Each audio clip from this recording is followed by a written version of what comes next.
Okay. Okay. Here we come with the wrap up of day one here in beautiful Las Vegas, Nevada for PegaWorld, Pega Systems annual gathering of all their customers and their partners. Yeah, it did. Okay. Okay. If you saw, for any crazy reason, if you stuck around here and saw my preview of what I was hoping to see here at PegaWorld, one of the things I was hoping to see. So yes, I was hoping to see customers. I was hoping to see how partners have been building on Blueprint. I did not expect to see, which I actually really enjoyed seeing, not only a partnership story, but also a quick follow on a customer story, that being Pega's partnership with AWS, specifically around AWS Transform. So if we rewind the tape to last year and talk about AWS Transform, of course, that is, remember, okay, go back and look for it. It's when they dropped all the servers and everything exploded here in Las Vegas, AWS, like boom, right.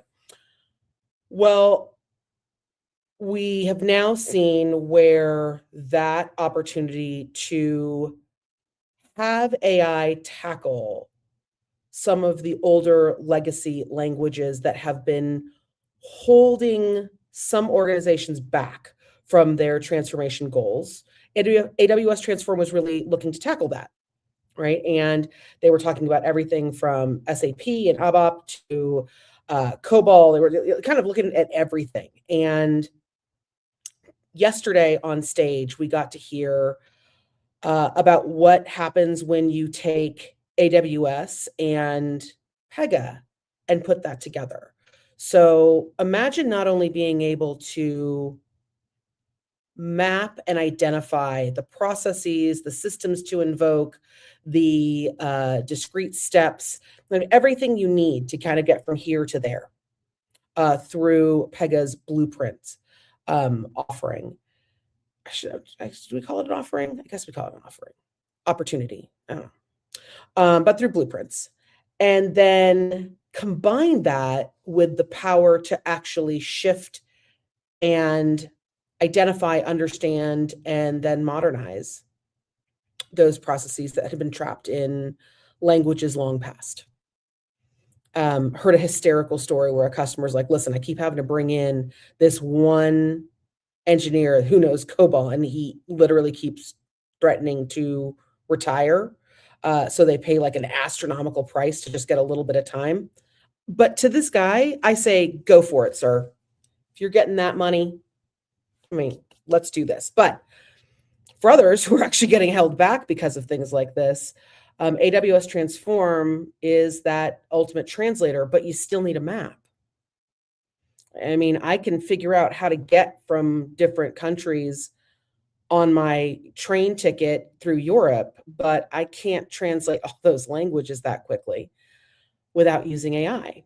And this is where those two things came together. So it was really great to hear that on stage. It was really great to hear from a customer who has actually gone through this process in Unum and really understand where not only some of the frustration had been settling in, kind of that apathy of we're never going to be able to do this, and then how bringing in AWS Transform and bringing in Pega Blueprints really didn't just enable that transformation. It shot through some of that culture. It shot through the culture that was always, I mean, that has really solidified that idea that you couldn't do it. So that was great to see. So check and check. The things I wanted to see, I got to see it. But oh boy, the other thing I said I wanted to see was Spicy Allen. And oh, we got like on the hot ones rating of like, this is impossible. This one's going to be impossible. This is a chicken wing you can't eat. I'm fairly certain Allen was channeling that. Yes. Okay. How do I put this? How do I put this? How do I put this? Okay, so you know how everyone's starting to talk about like tokenomics. Larry Dignan has written about the absurdity of tokenomics in many of his insights and in many of his newsletters. If you are not subscribed, please go to the Constellation website and subscribe for those newsletters. They're fantastic. Follow Larry. I shouldn't have to keep telling you this, but Larry and I, in a recent CRTV spot, also took on some buzzword bingo, and I knew that the word token max could potentially break Larry, and it did not disappoint. Token maxing and hearing the kind of like weird broiness of it all. I'm not gonna lie. Larry said that you sound like an incel when you say it. I have a funny feeling that Alan would actually really dig that statement and would 100% agree with it, because Alan Treffler got on the day one keynote stage and basically called people pushing tokens like they are little hits of candy on a corner. He called them drug dealers. It happened. It happened. He said they're drug dealers, and that everyone's been running around and taken a little taste, right? Everyone's getting a little bump of what it's like to live in this agentic world, and then suddenly you're hooked. But what was interesting is how Pega has responded to that, which is really to say the AI and the push towards that agentic process reality isn't the problem. It's getting hooked on the tokens that gets you hooked on the experimentation, that gets you hooked on this idea that every single time a process, every single time an agentic workflow is executed, which for some processes could be every hour, could be every minute. We don't know, right? It doesn't need to re-reason. It doesn't need to go through that whole flow again. It doesn't need to hit that context, hit that reason, kind of hit all the things that are really expensive, that are draining those token accounts faster than anyone can really count and keep up with. It's where you get the headlines of CEOs saying, listen, I blew through my budget already and it's April. What Alan is saying, what Pega is saying, is actually do that, but do it once. Do it once until you have that approved workflow that you know probably doesn't need to go through that re-reasoning every single time. In fact, that workflow, you just keep running it through a more efficient, more affordable AI framework and model. It's about calculating and orchestrating and throttling. He did make a little also slam on, you can't just put a little control tower on it. I mean, he was spicy. He was spicy, y'all. But what has driven Pega to do is really double down on something that the company and Alan have been talking about for several years now, which is being smart about when and where things run. Does that AI and does all that agentic power, do all those tokens need to be focused on what you're doing at design time? Or should it constantly be renewing at runtime? And what Alan has said consistently several years, and I remember sitting in those AMA sessions with Alan for the last 3 or 4 years now. And this discussion of what happens at design time as opposed to what happens at runtime has been such a consistent part of his conversation. It is so ingrained into how he is as an engineer. Right, he was sharing this hysterical story about, back in the day when he was a baby engineer, gosh, and remember, he founded Pegasystems at 27. But when he was a baby engineer, it wasn't about how much code you just spewed out the door. It was about, could you find it? Did you know what it was? Did you know what it did? Did you know what the outcome and the execution would be?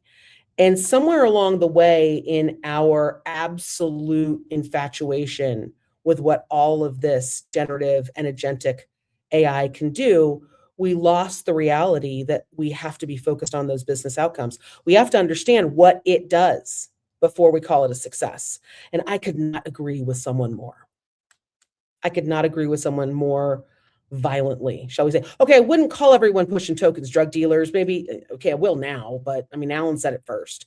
I'm gonna blame him on that one. But this is about consistency. It's about predictability.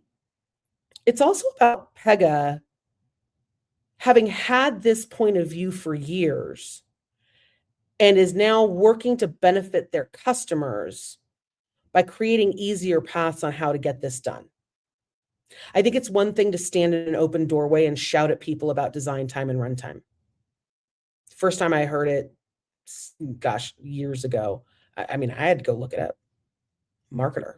No one's telling me about this stuff. I had to go find it. But I did find it, and it was important to find. I think it's important to find because that nuance, that discussion about when things happen at design time and when things happen at runtime, that will start to be a conversation that gets trampled on, but it is an important one because it directly leads to our capacity to understand what's happening as a output of our systems as opposed to what's an outcome of our business. And true to form, Pega understands this, and Pega is putting their money where their mouth is.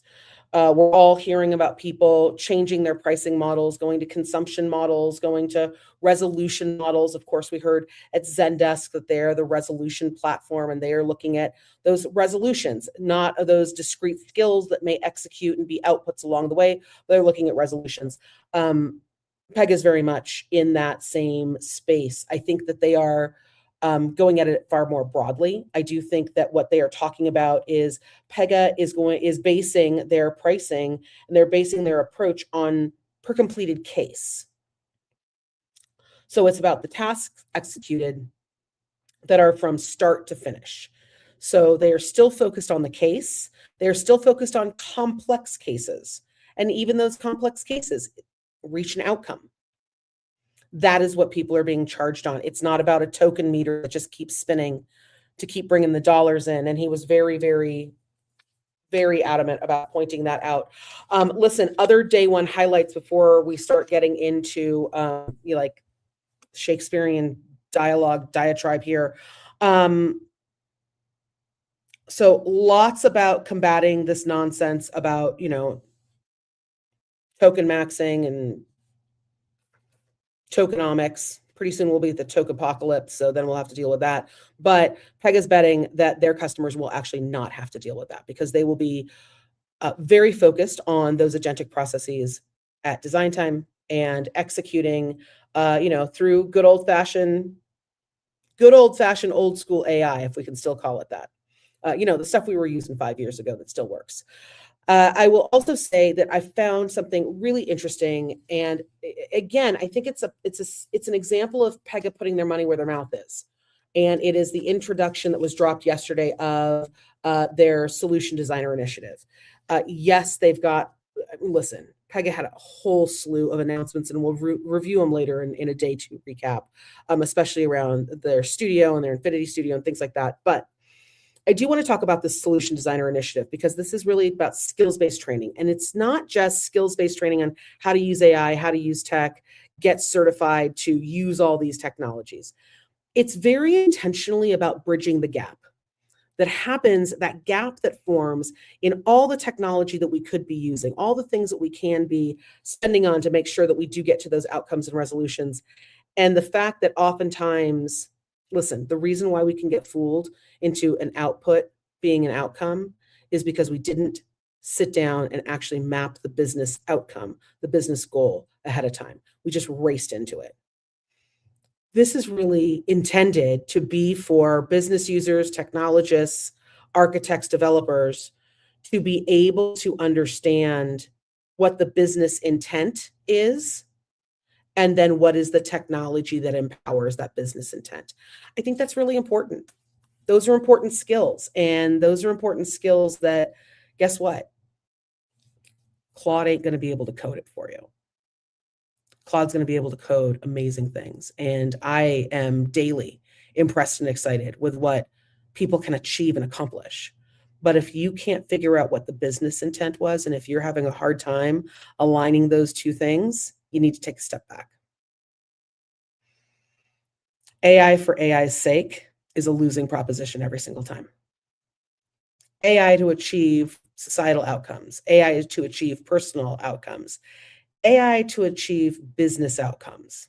That's what we're here for. So I was happy to see that Pega is going to double down on the type of education and certification program that brings both of those things to the table, not just one. Not just learn how to use the tech, good luck with the business later. So I applaud that. I appreciate that and wanted to highlight that out of many day one announcements. Listen, there are a couple places I'm going to point you.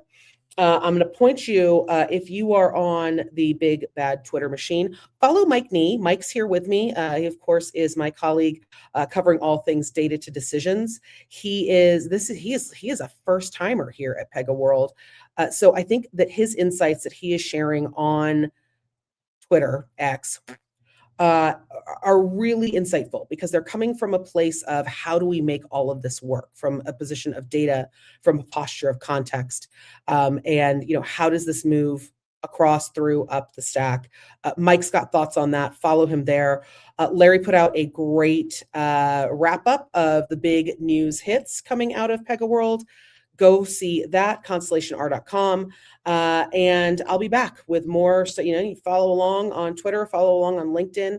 I'll be back here, if not tonight, then certainly tomorrow, with some additional thoughts on closing out day 2, because we're going to hear more from the product heads and the product leaders. Here's the last thing I'm going to say about the day 1 keynote and day 1. Karim has a best friend. If you know, you know. His best friend is Claude. And the funniest thing about that, and I don't think he even realizes he does it, but every time he puts in a prompt to Claude, he puts "hey" at the very beginning of it. H-E-Y, hey, Chief Product Officer. He's head of product here at Pega. And he literally talks to Claude as if it's like it's another team member. It's someone he's shooting a Slack over to. And he's like, "hey, can you do this? Hey, I want to do this. Hey." Every single prompt. It is the funniest yet thoroughly most endearing thing I have seen in a live demo in a very long time. And he did it more than once, right? It wasn't just like what he did on the keynote stage. He's doing this like in front of analysts. He's doing it in front of press. He's, "hey." Now, he doesn't put punctuation in there, which, for me could always be an issue. You never know. I mean, I get judgy on stuff like that, but it was very funny because this is the perfect example of someone who works within a very pragmatic organization and is himself a very pragmatic product lead. They're not just building for the sake of building. It's not something for funsies. But he is empowering and he is encouraging AI utilization when it comes to how they build here at Pega. This is not an organization, no matter what Alan calls people on stage, call them drug dealers all day long. He didn't say drugs were bad. He just said we had to figure out how to pay for them in a far more affordable and effective way. Right? So it's not about not using AI. In fact, he's encouraging it in his organization. And you see that in folks like Karim. What he's saying is we all have to be smart about how we consume this. And can we still consume something over the counter? Do we really need to go out to the drug dealer to go find something? I got to also stop using drug analogies. This is probably where this has to end. So day 1 PegaWorld, it's been a great day. It's been really great seeing this pragmatic approach. Today, I'm going to hunt down how this pragmatic approach is manifesting with customers. So that's my promise to you guys. Thanks for joining. See you later. See you later. See you later. Oof. Have a great day. Make good choices.